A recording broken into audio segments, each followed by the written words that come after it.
to as the gang from Elsinore. I can't go, I'd say, pretending I'd been invited.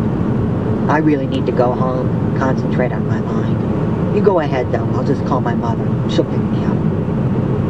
Are we vexed? My mother would ask, pulling her station wagon into the parking lot. We are indeed, I answered, and highly so. Let it go, she said. 10 years from now, I guarantee you won't remember any of this. Enough liquor and people can forget anything. Don't let it get to you. If nothing else, it taught you how to skim money while buying their drinks. My mother had the vengeful part down. It was the craft of acting I thought she knew nothing about. We were in dress rehearsal when the director approached Lois regarding a new production he hoped to stage that coming fall. It was to be a musical based on the lives of roving gypsies. And you, he said, you shall be my lusty bandit queen. Lois couldn't sing. Everyone knew that. Neither could she act or play the tambourine. When I expressed an interest, he suggested I might enjoy working behind the scenes. He meant for me to hang lights or lug scenery, to become one of those guys with the low-riding pants, their tool belts burdened with heavy wrenches and thick rolls of gaffer's tape. Anyone thinking I might be trusted with electrical wiring had to be a complete idiot, and that's what this man was. I looked at him clearly then, noticing the way his tights made a mockery of his slack calves and dumpy little basket.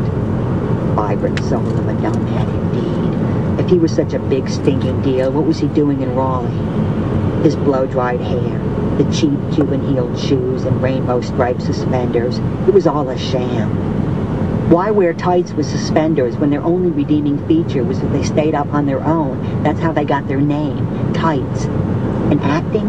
The man performed as if the audience were deaf. He shouted his lines, grinning like a jack-o'-lantern, and flailing his arms as if his sleeves were on fire. Somewhere he had a mother who sifted through a shoebox of mimeographed playbills, pouring herself another drink and wondering when her son would come to his senses and swallow some drain cleaner. I finally saw Hamlet for who he was, and recognized myself as the witless Yorick who had blindly followed along behind him. My mother attended the opening night for A Million Bubbles. It wasn't anything I'd planned on, but at the age of 22, after dropping out of my second college and traveling back and forth across the country a few times, I found myself back in Raleigh, North Carolina, living in my parents' basement. After 6 months spent waking at noon, getting high, and listening to the same Joni Mitchell record over and over again, my father called me into his den and told me to get out. He was sitting very formally in a big, comfortable chair behind his desk, and I felt as though he was firing me from the job of being his son. I'd seen this coming, and it honestly didn't bother me all that much.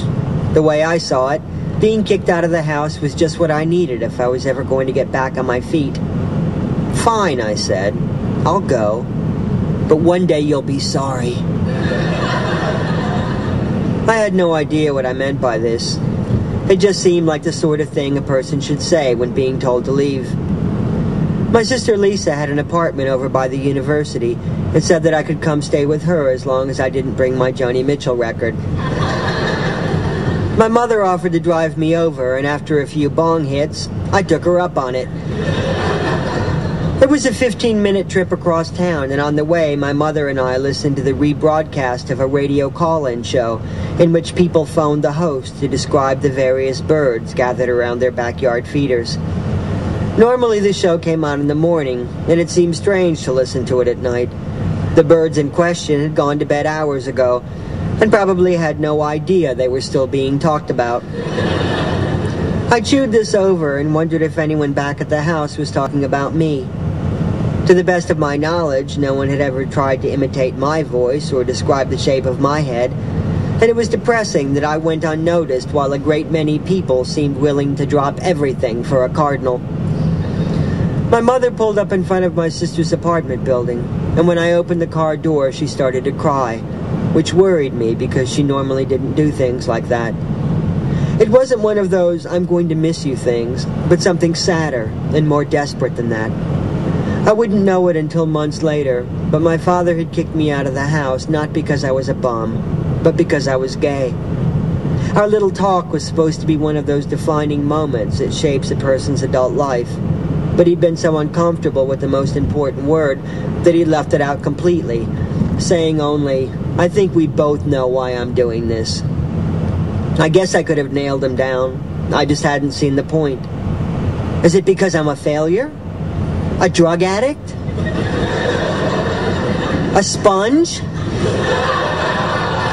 Come on, Dad, just give me one good reason. My mother assumed that I knew the truth, and it tore her apart. Here was yet another defining moment, and again I missed it entirely. She cried until it sounded as if she were choking. "I'm sorry," she said. "I'm sorry, I'm sorry, I'm sorry." I figured that within a few weeks I'd have a job in some crummy little apartment. It didn't seem insurmountable, but my mother's tears made me worry that finding these things might be a little harder than I thought. Did she honestly think I was that much of a loser? "Really," I said, "I'll be fine." The car light was on, and I wondered what the passing drivers thought as they watched my mother sob. What kind of people did they think we were? Did they think she was one of those crybaby moms who fell apart every time someone chipped a coffee cup? Did they assume I'd said something to hurt her? Did they see us as just another crying mother and her stoned gay son? Sitting in a station wagon and listening to a call-in show about birds? Or did they imagine, for just one moment, that we might be special? Thank you very much for coming tonight. Thanks.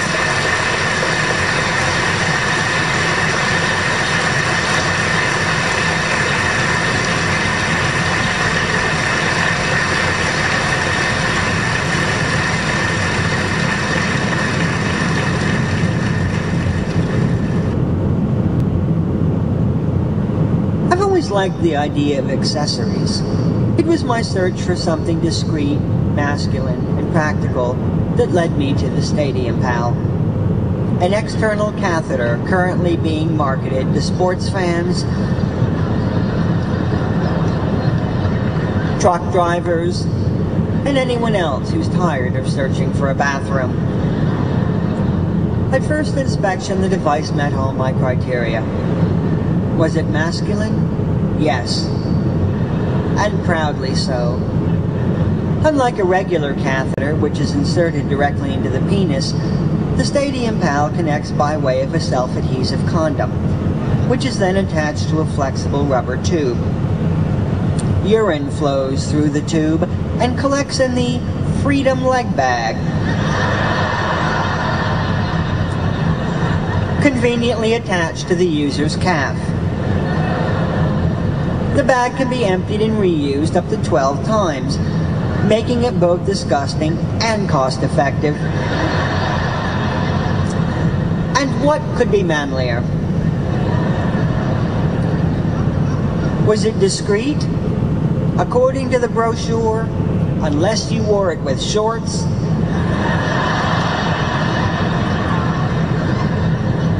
No one needed to know a thing about it. Was it practical? At the time, yes. I don't drive or attend football games, but I did have a book tour coming up. And the possibilities were endless. 5 glasses of iced tea followed by a long public reading? Thanks, Stadium Pal.